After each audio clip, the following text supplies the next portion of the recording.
அஸ்ஸலாமு அலைக்கும் வரஹ்மத்துல்லாஹி வபரகாத்துஹு. இன்றைய பதிவில் நாம் பார்க்க இருப்பது பாவ மன்னிப்புக்காகவும் தௌபா செய்வதற்காகவும் உள்ளம் சுத்தமாகவும் கவலை துன்பம் மனச்சோர்வு நீங்குவதற்காகவும் நம்முடைய ரிஸ்க் வாழ்வாதாரம் அதிகரிக்கவும் ஈமான் வலுப்பெறவும் மரணத்தை நினைத்து வாழ்க்கையை சீர்படுத்தவும் நாம் ஓதிக்கொள்ள வேண்டிய ஒரு அற்புதமான துஆவினை பற்றித்தான் இன்ஷா அல்லாஹ் இன்றைய பதிவில் நாம் பார்க்க இருக்கின்றோம். இந்த துஆவினுடைய வார்த்தைகள் மிக வலிமையான அர்த்தத்தினை கொண்டுள்ளது. இதனை எந்த நேரத்தில் வேண்டுமானாலும் நாம் ஓதிக்கொள்ளலாம். முதலாவதாக அந்த துஆ என்ன என்பதனை பார்க்கலாம். அஸ்தக்ஃபிருல்லாஹல் அலீம் الذي لا إله إلا هو الحي القيوم وأتوب إليه توبة عبد ظالم لنفسه لا يملك لنفسه موت ولا حياة ولا نشور.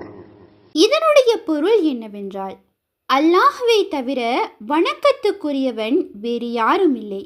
அவன் என்றென்றும் வாழ்பவன், என்றென்றும் நிலைத்திருப்பவன். அவனிடமே நான் மன்னிப்பு கேட்கின்றேன். அவனை தவிர மன்னிப்பவன் வேறு யாரும் இல்லை. அவனால் தான் அனைத்தும் நிலைத்திருக்கின்றது.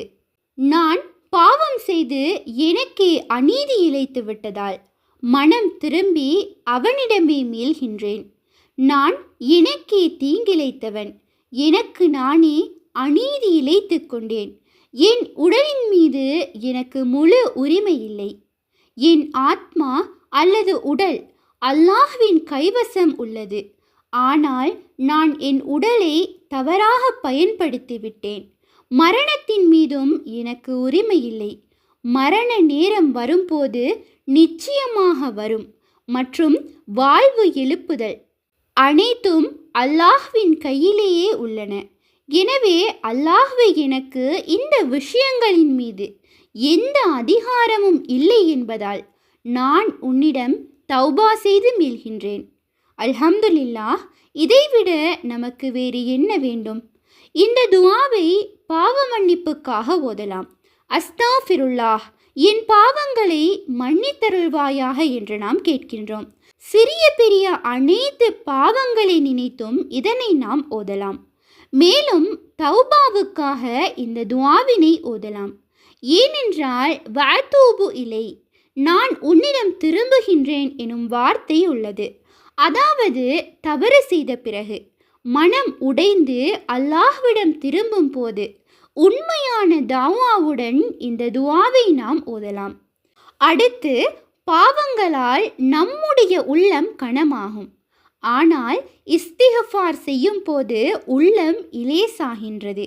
ஆகவே உள்ளம் சுத்தமாக இது போன்ற இஸ்திக்ஃபார் அவசியமாகும். நபி ஸல்லல்லாஹு அலைஹி வஸல்லம் அவர்கள் கூறினார்கள், பாவம் செய்தால் அவன் உள்ளத்தில் ஒரு கருப்பு புள்ளி ஏற்படும். ஆகவே இந்த கருப்பு புள்ளிகளை இஸ்திக்ஃபார் அழிக்க உதவும். அடுத்ததாக இதை ஓதுவதினால் கவலை துன்பம் மனச்சோர்வு நீங்குகின்றது.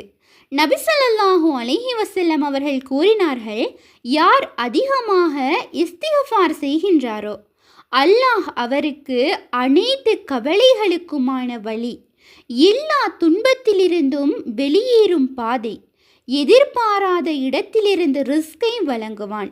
இது அபூதாவுத் ஹதீஸ் கிரந்தத்தில் பதியப்பட்டுள்ளது. எனவே இதனை மன அழுத்தம் பயம் கவலை இருக்கும் போது ஓதலாம். அடுத்து இதை ஓதுவதினால் ரிஸ்க் அதிகரிக்கும். நபி ஸல்லல்லாஹு அலைஹி வஸல்லம் அவர்கள் கூறினார்கள், அல்லாஹ்விடம் மன்னிப்பு கேளுங்கள், அவன் உங்களுக்கு மழை செல்வம் பிள்ளைகள் வளம் போன்றவற்றை தருவான். 71வது அத்தியாயம் 10 தொடக்கம் 12வது வசனத்தில் இது குறிப்பிடப்பட்டுள்ளது. ஆகவே இதனை ஓதுவதினால் பண கஷ்டம் நீங்கி வேலை வருமான பிரச்சனைகள் இருந்தது என்றால் இந்த இஸ்திக்ஃபார் ஒரு வலிமையான அமலாக இருக்கும். அடுத்ததாக ஈமான் வலுப்பெற ஓதலாம். லா இலாஹ இல்லாஹுவல் ஹய்யுல் கய்யூம்.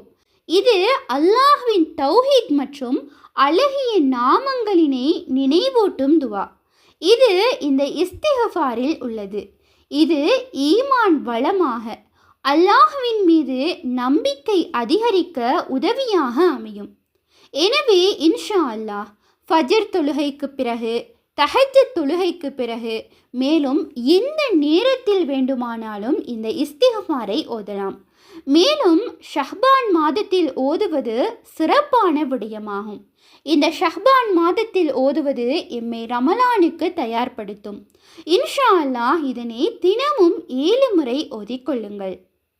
எனவே இந்த சிறந்த இஸ்திக்ஃபாரை ஓதி இதனுடைய சிறப்புகளையும் பலனையும் அடைந்து கொள்ள வல்ல அல்லாஹ் நம் அனைவருக்கும் நற்கிருபை செய்வானாக. ஆமீன்.